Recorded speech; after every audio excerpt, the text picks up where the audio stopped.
હાથો સીધું કરે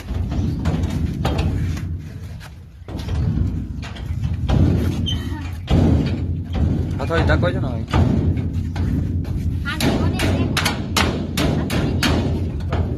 ઓ ફૂલ ખુશ્બુ સાઈડ ચાલુ લાઈ હા માલ બધું ઓહો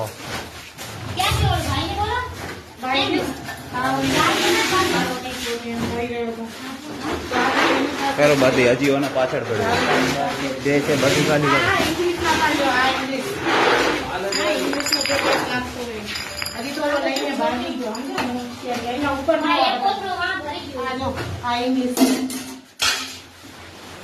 હવે સાહેબ તમે શું કાર્યવાહી કરો છો?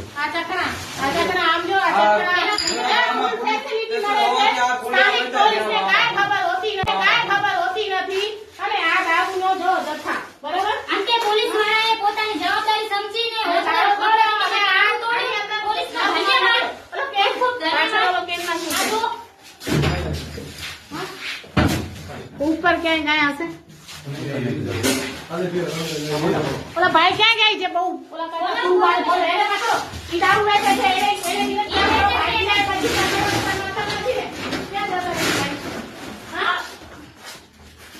આમાં બહુ વાસ પડે છે. કેમિકલ છે કઈ એમાં છે જો આમાં કઈ કેમિકલ છે એ કરવામાં આખું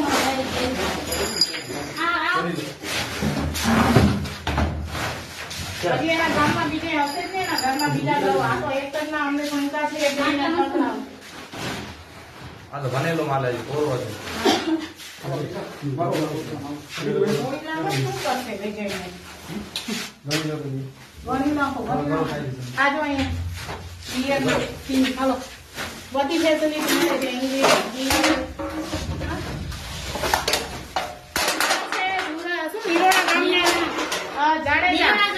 છે પોલીસ સ્ટેશન જાડેજા દારૂ વેચાય છે. અમારે ભૂતથી આવીને અહીંયા રેડ નાખવી પડે અને 3-4 કલાકથી અમે હેરાન થઈ રહ્યા છીએ. અને ઓલા ભાઈ એક અમને એમ કીધા કે તમારે અહીંયા આવવાનો અધિકાર નથી.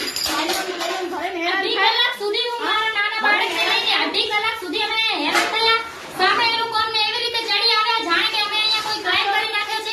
વારંવાર અમને એવી રીતે ધમકી આપતા હતા કે અહીંયા દરવાજો તમે અમારું કેમ ખોલ્યો, તમે કેમ આવે, તમારા ઉપર કેસ કરી નાખશું. પોતે દારૂ વેચે છે, અહીંયા રૂમમાં બંધ છે, તાળું મારીને ભાઈ બહાર નીકળ્યો. અમને વારંવાર ધમકી આપે છે. વારંવાર કોઈ માણસ છે મોટો ફોન કરે છે ઘડી ઘડી એને કે અહીંયા 2.5 કલાક સતત અમે મહેનત કરી. ત્યારે પોલીસને ખૂબ ખૂબ ધન્યવાદ આપીશ કે પોલીસે અમારી મદદ કરીને છેલ્લે તાળું તોડીને જોઈ શકો છો તમે કે રૂમમાંથી કેટલો દેશી દારૂનો જથ્થો બહાર લીધો છે.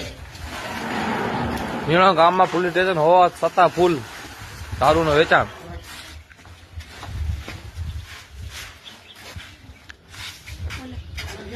બધા બીએમઓ ને લીધું તો મારે અહીંથી પોલીસ સાહેબ ને વડાને હું ટેગ કરીશ, ડીએસપી ને એસપી ને, નિરોણા ગામના સ્થાનિક પોલીસની બધાની બદલી થાય તાત્કાલ. અને જે પોલીસ આવ્યા હોય એ જો અહીંયાના હોય કે બહારના એમને જે સપોર્ટ કરે એના બદલ એમનો આભાર. પણ અમે વળી પાછા બીજા દિવસે આવશું.